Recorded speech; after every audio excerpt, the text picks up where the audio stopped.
Asachi obiem menima is serious nko go afa machia obiem menima is serious nko afa for the first time a Ghana Black Star ekosi akan offer a TV epoye anafo atoye bia obi esre bia afa mo bia because omunze we dey just da fa mo fa na embese na yenko kata sa na de na koye ti machia o machi Ghana Nkommo ne eduru so no Achia enso muye blaster achia but emuye do maye na no da wo Kumasi Sports Stadium no e kire o se enei Nigeria form do mo chibe ka form ti we no say na de tie me kire o se isi ko no momfa mombese yenko kata ye wie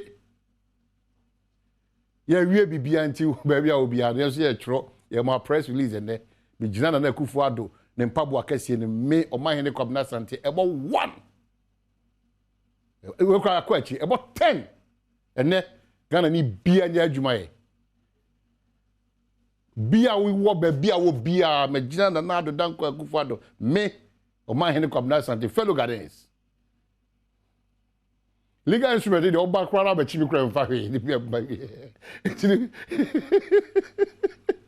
edi bislamo mo ma ya okika ofie ntimi nkosro pa because Ghana for no mo Nigeria no de Mbebe 2 pe ne benya park ne so akọ me ma wa ya we said ye si yi omo Kumasi na omo no bebe 100 bi na omo ko share be bi fia bi no ye de omo betima manipa be 3 kra na akọ be no kwa de nti se dogo bi nu abe de me peso we nyina ne se wa wo kire kom wa wo mpaye wa wo hwese place no obi apom de wonsem wo won se you know moral ne be ko high omo so ball no ma bibia be ko kama enne hia wala koti yo no da po ma ball ma this time ball no ba short in beba o bonne fa na ni so a obechi no nya go ni ekodi o ti mi se wo we ade ye nyina ani ko fa besin yanko kata ye wie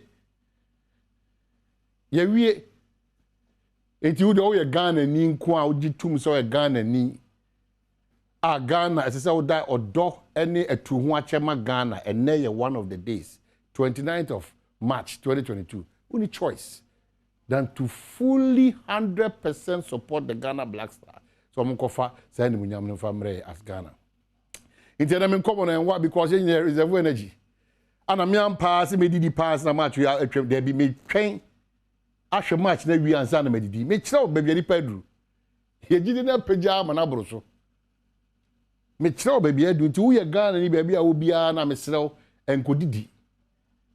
Koye be shama what me didi ye. Di enkase me kudidi answer. When you kotokwa na Olympics na Hasa na Adriana. We Black Stars nti mimi nidi ko pemisi ye be share o mo be wie na afi manya bre na medidi. Nti misro ayemhye bia ni ho. Ayemhye bia no eno na ye de fa ho be president. Ayemhye bia ni ho. Mesrewa na nyina ye focus no should be Ghana Black Star, Ghana Black Star, Ghana Black Star, Ghana Black Star, Ghana Black Star. Afi kokobo ne say ye wi ni awie no e ho ne hia me no. Kokobo e wo mu ni mu amudi moto be twen kon na mo be ma nyanya nkwanhia na ho na hia me because nkunim ne de yatra ho e kira asem no na me pese ye bo ho ban driver force pa na bo debi mesremo mo a ya wi na mo be di sa coach ka ke debi enti me ba ya masemi tiawa Ghana Black Star age na kono ene onyame adom morale e o camp ye very high onyame adom bibia adi adanse pefe se ye hye Super Eagles a omugina Nigeria fo anemu onyame adom obesa de team na ba abedu asomdwem na fe ye wo fie no de hia ne se ye be ye ahweye masemi na no onyame adu ne ye hia ya wada na fe yakọ nsem ni bia na nka enye Black Star match anka meka ba ko pie di mu pie eye nkwada no nso hwa aba abonten a won de be ko sukuru no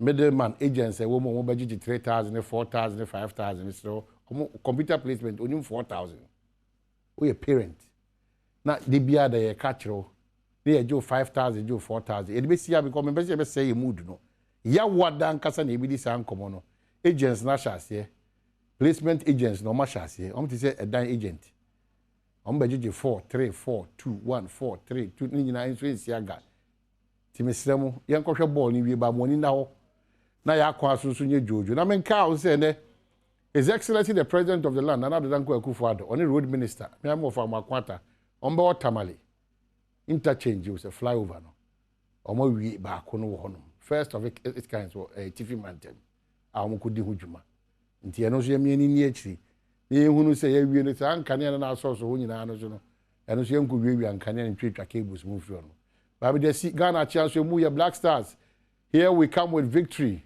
It's 3-1 in favor of Ghana's Black Star. Ball to Ishaku. Ishaku dies the ball. He moves forward. Book 1, 2, 3. He beats 1 to the mon. And then Nigeria 40%, but they do a challenge for them. Referee Amabe ball on the call. One empty. Shh. Ghana chia. That's a move. The call.